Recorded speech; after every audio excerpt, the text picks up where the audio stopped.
Okay, you guys, we are so fired up because we just got done interviewing Trey and Lea from Stronger Marriages, and they are a big time encouragement. The quality of their content is so high, and just in this, 30-minute interview conversation that we had, there were so many nuggets of wisdom and insight and exhortation regarding marriage and family. So Katie and I are really fired up, and so we're really excited to share it all with you.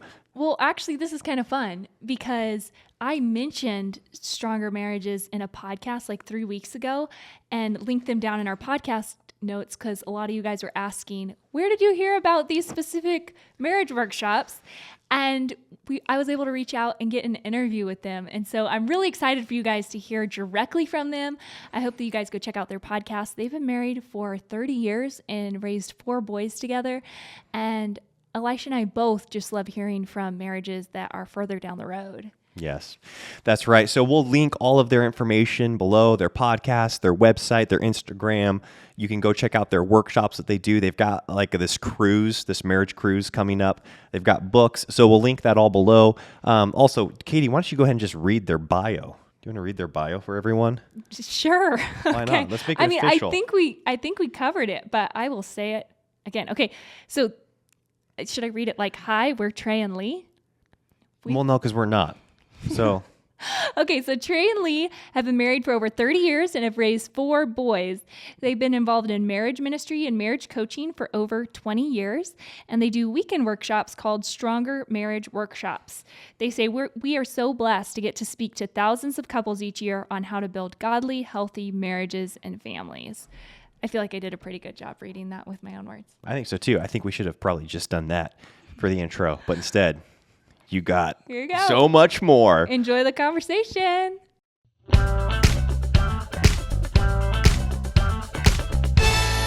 Now That We're a Family podcast. Trey, Lea, wow, thank you so much, you guys, for taking the time to hop on here and share with us a bit of your story, some insight into marriage. We've already given a brief kind of introduction to our audience as to who you guys are and what it is that you do. But I know selfishly, I'd love to hear it from your guys' perspective, how you guys met, how you guys got going in family and eventually ministry. What did that all look like? Well, let me start, and then I'll let you take over a little bit. We were teenage sweethearts. We fell in love at church in youth group together, and didn't go to school together. We kind of say high school sweethearts because that's what people kind of understand. But we actually fell in love at church, going to youth group together. And Lea was a little bit younger than I was, and as she kind of grew up, I pointed out to a couple of my buddies, hey, one of these days she's going to be really cute when she gets older. And she got older, and we dated through high school. I went and spent some time doing college while she finished high school. And as soon as she was done with high school, we were like ready to start life. We got married as soon as she was out. She turned 18 and we took off and went to seminary or preaching school together and spent a couple of years there, and then jumped right into ministry and marriage ministry and things along those lines. And, yeah, that's kind of, you can take over from there, and kids and that sort of stuff. Yeah. 33 years later, here we are. We've raised 4 boys. We're empty nesters. Our boys range in age from 32 to 20. So 2 of them are married. We have 1 grandbaby. So, yep. Yeah, we're kind of in a new area. The empty nest is a new area for us. And so we were a little nervous about it, but also excited about it. It was good. We after marriage, we said, hey, 5 years and we're going to start having kids. And about 5 months after marriage, Lea said, I'm pregnant. And so we've not done a lot of life without kids, 30 something years of kids in our home. And so all of a sudden we're here and it's been fun. We're liking it. That is so awesome, and it's so fun to hear your story. It's kind of similar in the fact that Elisha had to wait for me to grow up a little bit, and then we got pregnant right away. But it's just so fun to hear your story, and you guys jumped into marriage ministry then, like right off the bat. Is that the type of ministry you jumped into? Actually, I'm a minister or a pastor, and have been since we finished school for the last 30 something years. And marriage ministry and family ministry was just kind of a side thing. We loved to do it. We offered, classes at our church that we would do on marriage and family, and Bible studies at our house on, weekday evenings. Hey, y'all come over if y'all want to have a little Bible study. But it really wasn't until about 10 years ago that God really just kind of opened up the doors and said, all right, it's time, and just did some incredible stuff for us and our marriage ministry together that we have now. And so it's always been something we've been passionate about, but in the last 10 years, God has really said, hey, I've got some really good stuff for you. I think that's so cool. I know that, growing up in a Christian home and being able to be a part of some very healthy churches, I was able to sit under some great pastoral teaching, and people that I was able to learn doctrine and theology from. But yet, as time went on, I realized it seemed like there was a void in the area of Christian family discipleship or Christian marriage discipleship, even though many pastors would be advocates of those things and they would kind of encourage us in a general sense. When it came to particulars or really discipling in the nitty-gritty of life, there seemed to be a void. And so the fact that you not only were able to pastor a flock, in the general sense, but also specifically delve into marriage, I think was probably a tremendous blessing for your local body. And now it's become a blessing for the country. And I'm sure you guys have blessed people outside of our country as well. So I think that's great. There's never going to be too many people, Christian couples, encouraging Christian marriages. And so we're really grateful that you're doing that. Yeah, so I want to hear, what are some kind of defining moments of your marriage journey? You guys have been married for decades, and there have got to be some like peak moments, either lows or highs, that you look back on and are like, okay, that was really pivotal for us in our marriage. Right. I think early on, we talked about some of these earlier. Once we'd been married for a few years and reality kind of set in, and we realized, we were going to some classes, marriage classes, and we kind of realized, hey, we've settled into some bad habits in our marriage, and we kind of had to own some things, some character flaws, that we really needed to work on to better our marriage. And so when we both discussed it and said, you know what, I got to work on this, and we did that, I think that was pivotal for sure, because we weren't in a good place at that time. We were just kind of going through the motions, and we were doing things that were hurting our marriage more than helping our marriage. And so we just kind of had to own some things and go to work. Yeah, we were very young, and even though I was older than Lee, she was much more mature than I was. But there were just some differences in who we were. And we both had some character flaws that we needed to work through, that we needed to go, okay, I need to work on this. This is really not good for my marriage. It is not good for me as a father, for my children to see this. And so we kind of went to work, and those weren't fun times. And I don't mean it was bad. Our marriage wasn't bad, but those were not times you look back on and go, boy, I'm really glad we addressed these issues and problems. That was so fun. There wasn't a lot of fun about it, but it had to be done. It's just like having a cancer that you just got to do something about it. You just can't sit back and go, I hope it goes away. Wow. What did that look like? Because, when I think about maybe working on my health, I think of some specific things that I do. Maybe I exercise or improve my diet, or we work on our finances and we, pull up Dave Ramsey's program or whatever it is you get specific. But when you say work on your marriage, were there specific things that you guys had to implement into your life to start practicing? Yeah. I mean, for me, one of my big things was criticism. I was too critical. I just let things get under my skin too much, and my tone of voice would get out of control. I just wasn't speaking respectfully, and so I just kind of had to really work on my relationship with God, and get into the Word, and just really just work on myself, and realize that I needed to be a better person to my spouse and to my children. Like Trey said, I wasn't setting a good example to my children. And so I just, I really had to get introspective and work on my relationship with God to make our relationship better. Yeah. And I think that works true for both of us. I had some issues in the old days, and still things that I had to work through personality wise, that, I was an extrovert that very comfortably talks and sometimes talks without thinking and says things without thinking. I exaggerated things, there was 1,000 people there, and dishonesty, even in the little things, were things that I learned, hey, I can't do this. I can't hide things from my wife, even if it's just information, because that comes across as a form of dishonesty. And so we had to kind of learn some areas that we had to work through and deal with, and it blessed us. And it was things we just had to specifically, there's a lot of people who go, that's just me. You're going to have to learn with me, learn to love me like I am. No, that's really not. Those are personality flaws that you have to work through, whether it's anger, whatever it is. You have got to step up and own it and go to work on it so that you can better, your spouse shouldn't have to love you for your character flaws that are not healthy for your marriage. And that's something that it's a constant, it's not, we're not completely fixed. We have to keep working on it all the time. And that's something that's encouraging to hear someone who's further along in marriage here, because it's beautiful, the covenant in marriage, and it's beautiful that we have that unconditional love, and so we have that security and we can grow.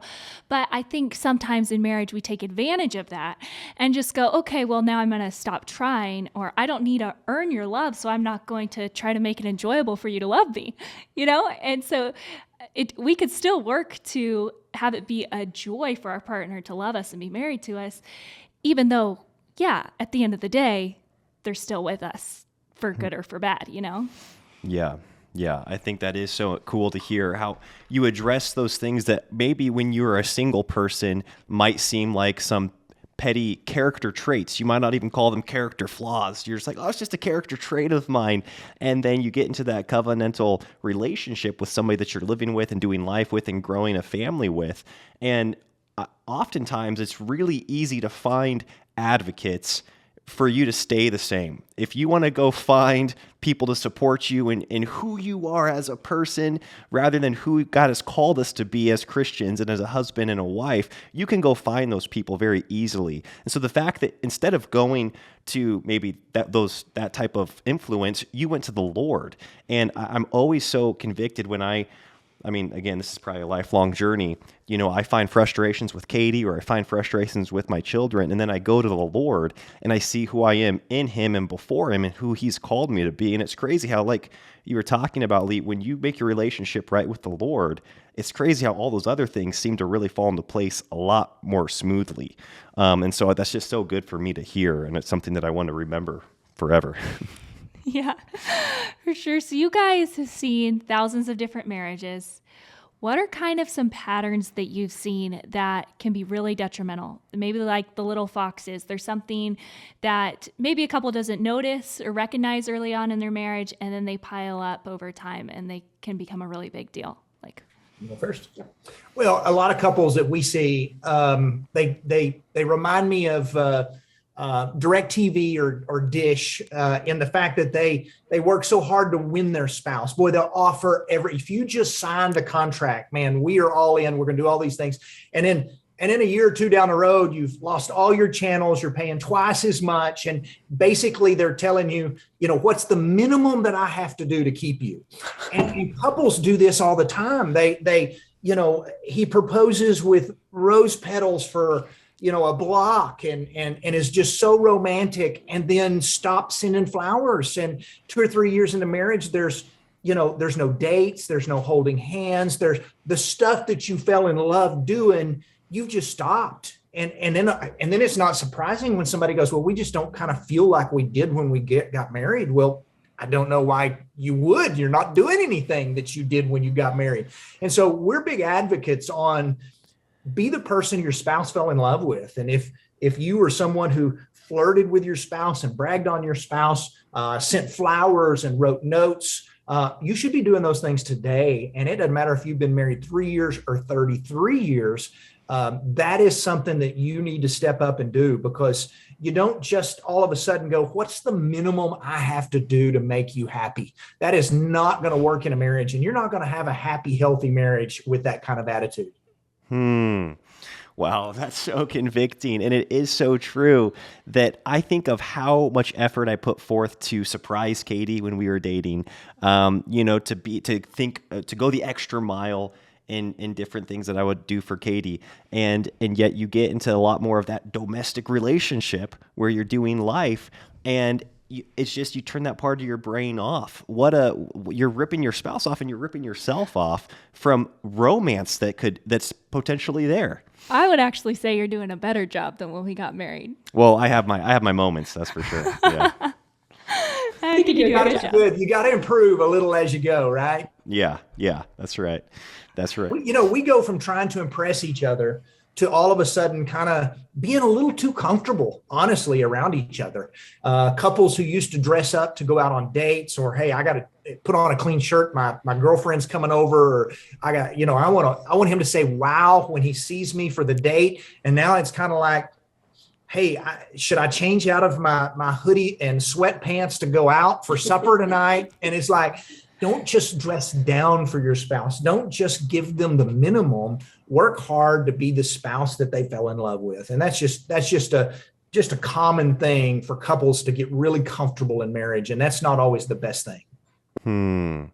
Wow, that's so cool. So I want to ask a little bit about the Stronger Marriages workshops that you guys put on throughout the country, right? You guys do these at various locations, which is really cool. But I'm curious as to how those have those changed over the years. You said you started doing those. Was it about 10 years ago you started going and putting these events on? And when you're talking to marriages now, I'm sure a lot of the concepts are the same, but do you see your audience changing, and maybe the needs of marriages or the trials and struggles of marriages changing over the last 10 years since you started this? And what do those workshops actually look like? Yeah, I think our material has definitely evolved from questions that people will write in and ask us continually, and we'll think, well, we need to work that into our material and address that during workshops.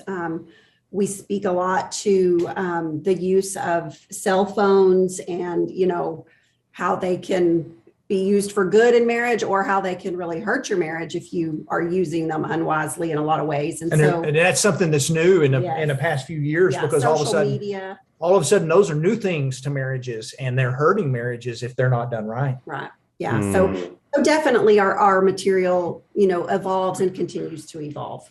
Yeah. And we do about 16 workshops a year, 12 to 16. We try to stick with one per month, because there's so much traveling involved, but that doesn't always work that way. Sometimes if we have somebody close to where we live, we'll tell them, say, yeah, we'll work you in somewhere in here. But we have, just depending on the location in the area, we have really good crowds. And we find it interesting that people are finally understanding that to come to a workshop, you don't have to have your marriage in trouble. That, hey, if I just want to better my marriage, which that's really the goal, you don't wait till your marriage is in trouble to go to a marriage workshop. You go when your marriage is good, and it will get better. And so we see lots of really good, healthy marriages. We see lots of young couples and young family. Lots of people have questions. They're looking for answers. And I am thankful for churches basically saying, hey, come use our facilities, that are willing to step up, and because there's bad answers out there in the world, and we've got to make sure that the Christian side of it is heard from the guy that created marriage, is God, on how to do marriage and family. And so we've got to continue to just have churches stepping up and going, hey, we're going to do a workshop, we're going to do a retreat, we're going to do a marriage class. It's just got to be a message the church continually and constantly is giving their communities. So I'm really excited to share more of your guys' resources with our audience. But I want to ask a question about you guys in your marriage. When you were in your early years of parenting, you said you've raised four boys, and they're now all grown, they're out of the home, you're empty nesters now, but what did you guys do, and what did it look like when you were in those early years of raising your children to keep your marriage about, first and foremost, a healthy marriage instead of it just becoming this partnership that we're trying to raise kids and keep them, out of prison? Like what did that look like in your home? And did you guys have to fight to kind of like maintain romance and to maintain a romantic relationship in the midst of that journey of being a parent? Yeah, for sure. One thing we did was we always tried to make sure that we had time or made time for dates. We didn't want to stop going on dates, and our kids, sometimes would be like, well, we want to go. Why can't we go? And it's like, no, we took you with us the last 2 or 3 times. It's our turn to just go, be together. And it was healthy for them to see that. We tried at least once a year, probably not as often as we should, but with a lot of small children, we couldn't sneak away for weekends away, but at least once a year we would try to get away, get some family to keep our kiddos and go away for a long weekend or, a week during the week. And times like that are just essential to, to the romance and the connection in marriage. One of the things we've noticed being empty nesters is we did a good job at not just being mom and dad for the last 30 something years. We worked hard to be husband and wife in the home too. A lot of couples will take off their mom or their husband and wife hat and put on their mom and dad hat, and they'll go, well, we'll go back to get married and being married when the kids leave the home, and you have empty nests, but a lot of couples have empty marriage. And so if you'll be married and you'll work on being married while you're raising your kids, empty nest is a whole lot more fun because you've got that relationship that's back in there, which is really, really pretty awesome. We see a lot of couples that they just kind of turn into mom and dad, and they don't spend a whole lot of time being husband and wife, and then they kind of struggle with that. And your kids, our boys, one of the things that we've caught is our kids are telling us today, hey, I didn't realize how important it was that we got to see y'all as a married couple, not just as mom and dad, because they've kind of learned how to do some marriage by watching us, by going on dates, by, doing little things that they've seen either me treat their mama or their mama treat me a certain way. We love hearing comments from our kids going, hey, thank y'all. I didn't realize how important it was that I got to see y'all as married people and dating and being affectionate and all them things that kids say is gross that they actually like after a while. Just modeling a healthy marriage in general. Yeah. That's so true. I think they do appreciate it. I think I did appreciate watching my parents have that affection. I appreciate watching your parents have that affection. It gives you so much security that they like each other, and I can tell, as a kid. Oh yeah. And I know that Katie and I, those are kind of, our people that we look up to in marriage, yourselves included, are people that have raised, healthy children, and then their marriage seems more romantic and more fun than ever with the kiddos gone. Because, like you said, unfortunately, it doesn't seem to always be the case, where it's like they're one thing in common left the house, and then they're trying to find what it was in the first place that brought them together. But as you said too, which I think is so important, is that you can't just turn that off and on. You can't just plan on 25 years later being able to jump back into a marriage. It's something that you have to continue to nurture and to tend to throughout those child training years. And I'm curious, Just going to throw out there one more statistic that fits with that. It is common knowledge that there is a little peak in the divorce rate when kids leave the home because all of a sudden parents who have just been parents and not really been husband and wife for 25 years, they look across the table at each other and don't know each other. And so, for a long time, marriage therapists and studied that, trying to figure out what is that. And they have come to realize that is empty nest. A lot of times where a couple just hasn't been married. They've just kind of done life together and raised kids together.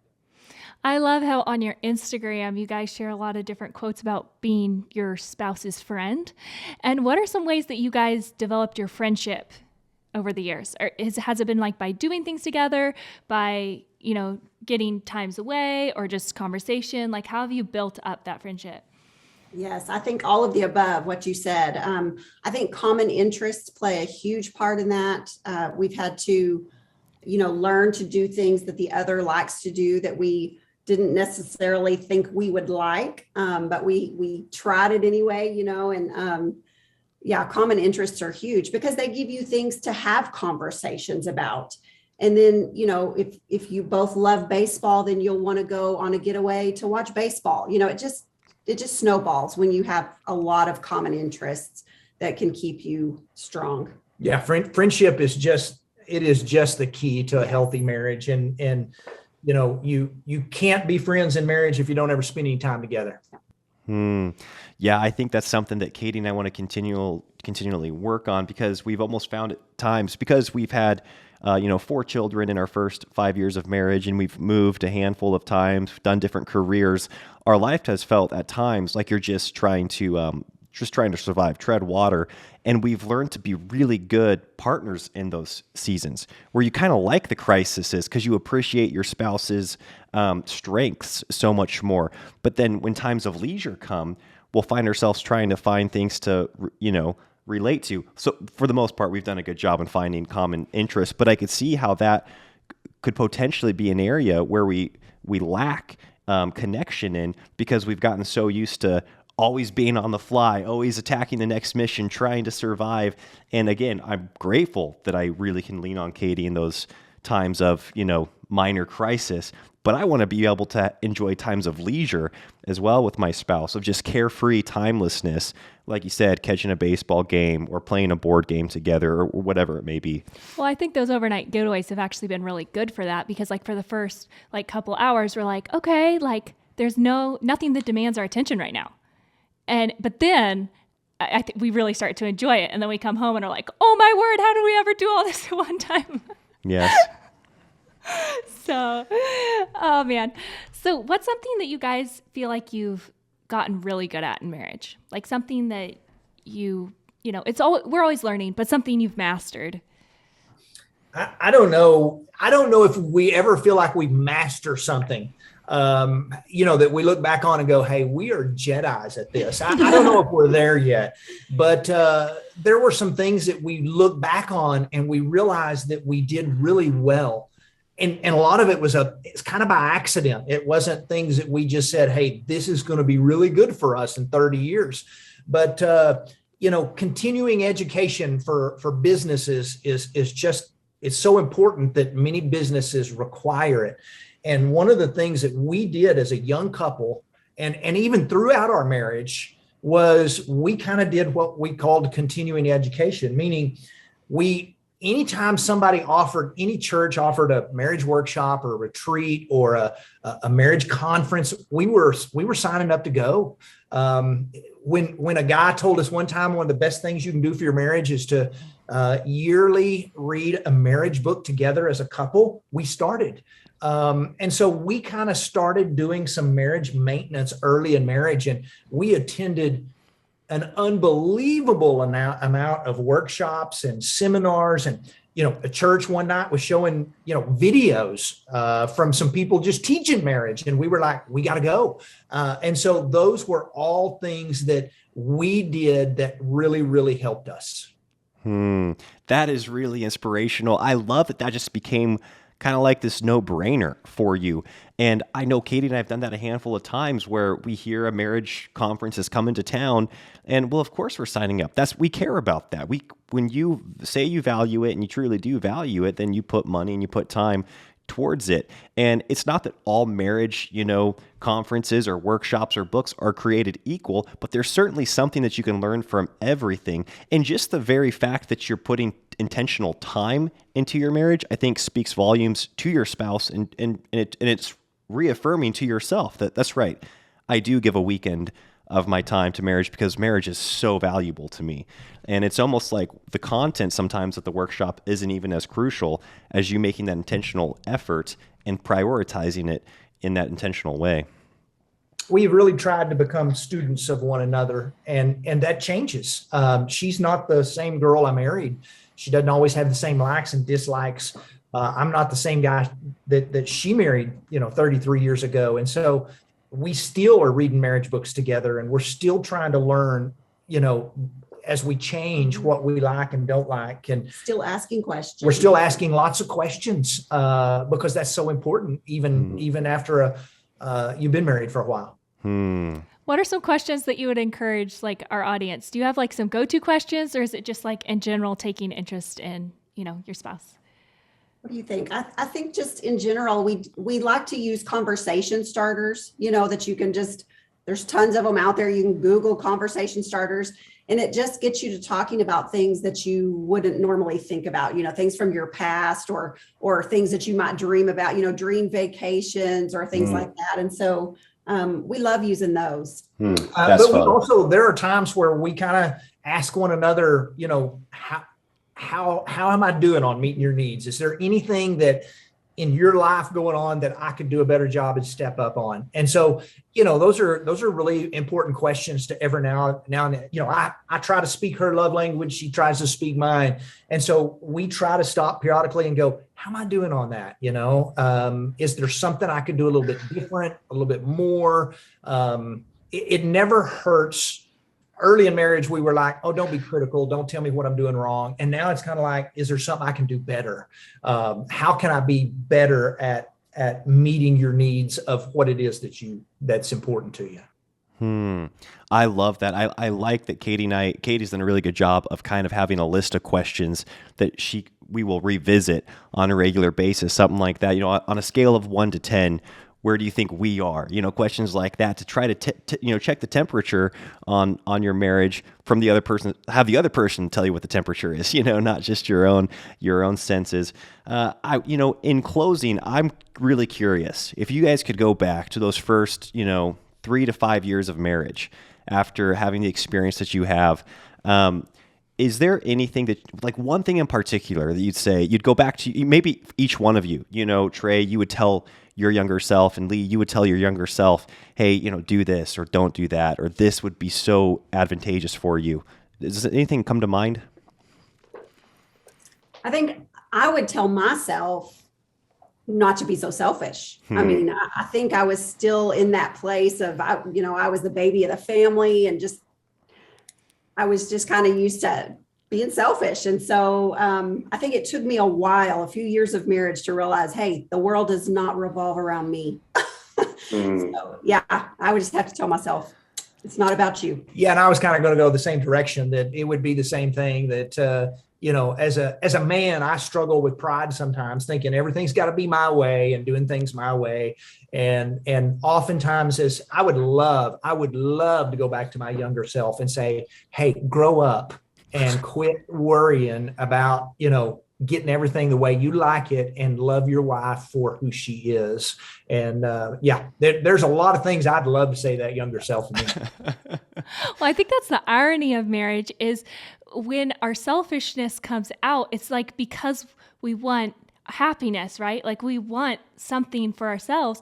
But in God's economy, when we are loving our spouse how they want to be loved, you get so much more in like a healthy marriage. I feel like the reciprocating love is so much stronger than when we're trying to cling to our own and look out for ourselves and get our own way. In the end, we end up a lot happier. That is a great point. Sure. That is a great point. Wow. Well, you guys, thank you so much for taking this time. I love that you guys have your website, because it's a straightforward place to go and find all your resources. It's treyandlea.com, where you can find kind of a variety of the things that you're doing. You can see the workshops and your schedules. Is there any other things you're excited about, upcoming events, any resources you're coming out with in the near future that you want to tell our audience about? Or would you just encourage them to go to treyandlea.com, you think, to find all that?